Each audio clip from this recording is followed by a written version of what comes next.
నమస్తే, welcome to signal TV. మంగ్లీపై వస్తున్నటువంటి ఈ మైక్రో ఫైనాన్స్ బాధితులు ఎవరైతే ఉన్నారో దీంట్లో ఒక విషాదం చోటు చేసుకుంది.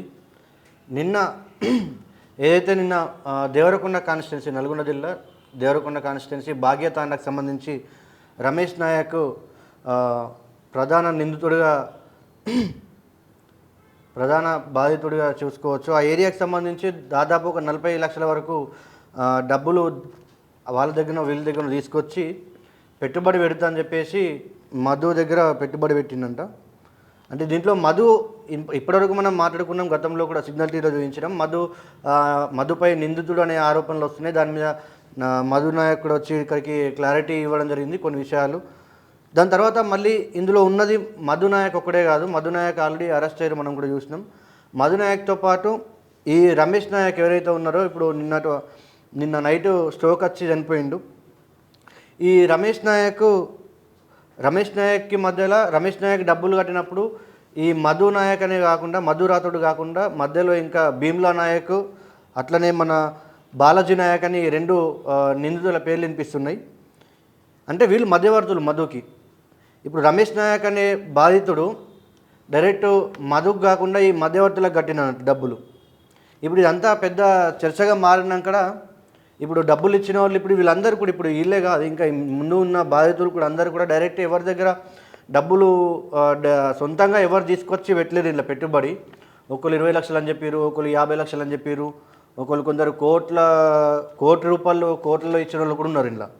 అయితే పర్టికులర్ రమేష్ నాయక్ గురించి మాట్లాడితే, రమేష్ నాయక్ అనే వ్యక్తి డబ్బులు 40 లక్షలు జమ చేసి తీసుకొచ్చి వీళ్ళకి ఇచ్చిందట పెట్టుబడికి, మైక్రో ఫైనాన్స్ సంబంధించింది.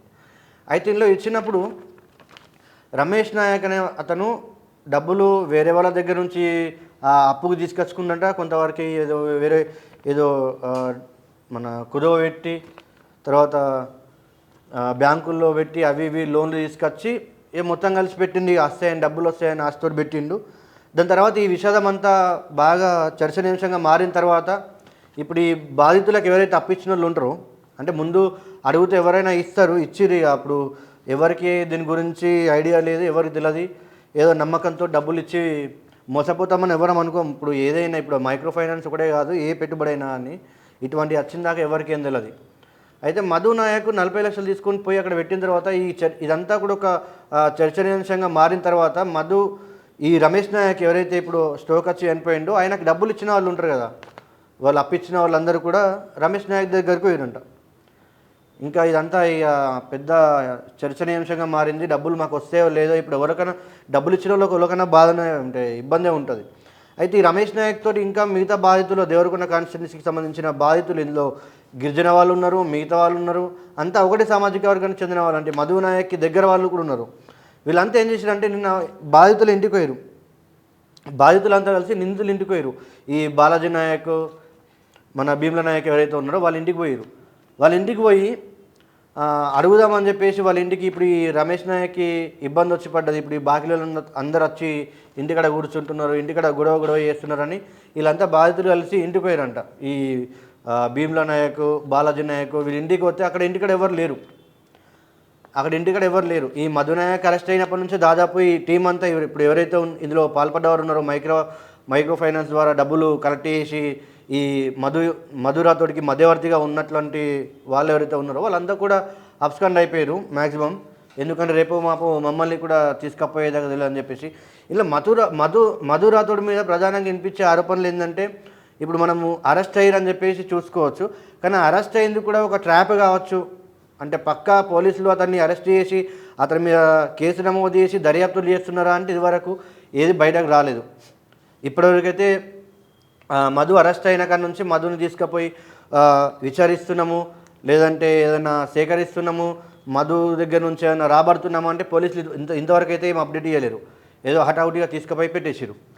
ఇక మధు అరెస్ట్ అయ్యింది. ఇప్పుడు మధు ఫస్ట్ క్లారిటీ లేడు, మధు రాథోడ్కి సంబంధించి మధు క్లారిటీ లేడు, అయితే అట లేకుంటే ఇట. ఎందుకంటే ఇప్పుడు మంగ్లీ మీద కూడా వీళ్ళంతా ఏమని చెప్తున్నారంటే, బాధితులంతా అందరూ కూడా ఈ మంగ్లీ మధ్యలో నడిపించిందని చెప్పేసి ఆరోపిస్తున్నారు.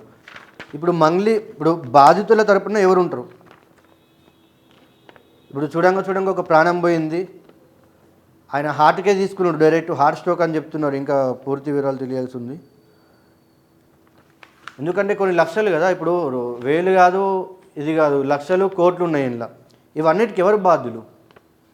సరే, మంగ్లీ పక్కన పెట్టండి, ఇటు మధుని పక్కన పెట్టండి. ఇప్పుడు మధుని అరెస్ట్ చేసి మధుని ఏం చేస్తారో పక్కన పెట్టండి. ఇప్పుడు ప్రభుత్వం ఏం చేస్తారు దీని తరపున? ఇప్పుడు ఒక ప్రాణం పోయిన తర్వాత ప్రభుత్వాన్ని స్పందిస్తుందా లేదా అనేది ఇక్కడ చూడాల. ఎందుకంటే రాష్ట్రంలో అనేక ఇష్యూలు జరుగుతాయి, రకరకాల ఇష్యూలు జరుగుతాయి. ఇటువంటి ఇష్యూలు జరిగినప్పుడు ప్రభుత్వము స్పందిస్తేనే వాళ్ళకు బాధితులకు ఒక ధైర్యం కలుగుతుంది. ఇప్పుడు ఎందుకంటే ఇప్పుడు ఇంకెంతమంది చనిపోవాలని మరి ఇటు ప్రభుత్వాలు చూస్తున్నాయా లేకుంటే అటు నిందితులు చూస్తున్నారా అర్థమవుతుందండి. ఇట్లా ఈ స్కామ్లో ఇన్వాల్వ్ అయిన వాళ్ళు. ఇప్పుడు దీంట్లో ఇంకా రాజకీయ నాయకుల పేర్లు కూడా వినిపిస్తున్నాయి. మరి అది ఎంతవరకు ఉందో, మరి వాళ్ళ వల్లనే ఈ బాధితులకు సరైన న్యాయం జరుగుతలేదు, ప్రభుత్వం పట్టించుకుంటలేదు అని అనుకోవచ్చా, మరి ఏందో అర్థమవుతలేదు. సరే, ఈ ఇష్యూలో ఎవరున్నా కానీ బాధితులు మంగ్లీ మీద కేసు ఫైల్ చేసారు, మధు మీద ఎఫ్ఐఆర్ ఫైల్ చేసారు.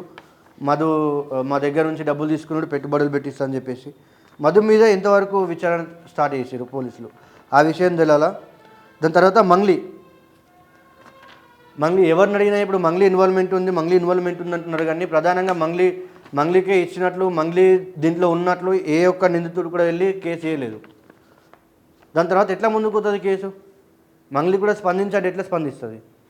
ఇప్పుడు మంగ్లీ బయటకు వచ్చింది కూడా సుబ్బు అనే అడ్వకేట్ నా మీద ఆరోపణలు చేసిండు, తప్పుడు విషయాలు చెప్తున్నాడు బయట, నా కుటుంబంని ఇలా ఇన్వాల్వ్ చేస్తున్నా అని చెప్పేసి మంగ్లీ బయటకు వచ్చింది. కానీ మంగ్లీ బాధితుల పక్షాన రాలేదు, తన కోసం తను వచ్చింది ఇలా ఈ కేసులు పెట్టడం కానీ ఇది చేయడం కానీ. కానీ బాధితుల తరపున ఎవరు ఉంటారు ఇప్పుడు? ఇదే పెద్ద క్వశ్చన్ మార్క్గా మారింది. ఎందుకంటే ఇప్పటికైనా స్పందించరా అర్థం కాని విషయము. ఎందుకంటే ఇప్పుడు దేవరకొండ కాన్స్టిట్యున్సీలో ఒక ఘటన చోటు చేసుకున్నది. దాని తర్వాత రేపు ఆంధ్రలో ఒకళ్ళు ఇదవుతారు. ఎందుకంటే డబ్బులు అంటే ఎవరికైనా భయమే. ఇప్పుడు ఒకళ్ళు బయటకు వచ్చారు కాబట్టి, ఇప్పుడు ఒక రమేష్ నాయక్కి సంబంధించిన అప్పిచ్చిన వాళ్ళు బయటకు వచ్చారంటే ఆటోమేటిక్గా రేపు ఇంకొకళ్ళు వస్తారు. ఎందుకంటే ఇది చావో పేడో బయటకు వెళ్తేనే మన డబ్బులు వస్తాయని. ఇప్పుడు డబ్బులు ఇచ్చిన వాళ్ళ గురించి ఇవన్నీ పట్టించుకోరు, ఇవన్నీ వాళ్ళకి అవసరం లేదు. వాళ్ళు కూడా ఇప్పుడు ఒకవేళ పక్కా ఇంట్లో మంగ్లీకి సంబంధించిన కుటుంబ సభ్యులు ఉన్నారు అని అంటే మంగ్లీ చెప్తేనే ఇచ్చినామంటున్నారు. అంటే మంగ్లీ వెనకాలనే ఉంది, ఇప్పుడు బాధితులందరూ కూడా మంగ్లీ వెనకాలనే ఉంది, మంగ్లీ వెనకాల ఉండే నడిపించింది ఇదంతా అన్నప్పుడు డైరెక్ట్ పోయి మంగ్లీ మీదనే కేసు పెడితే దాని తర్వాత విచారణ తెలుస్తుంది కదా, అంతా బయటకు వస్తారు.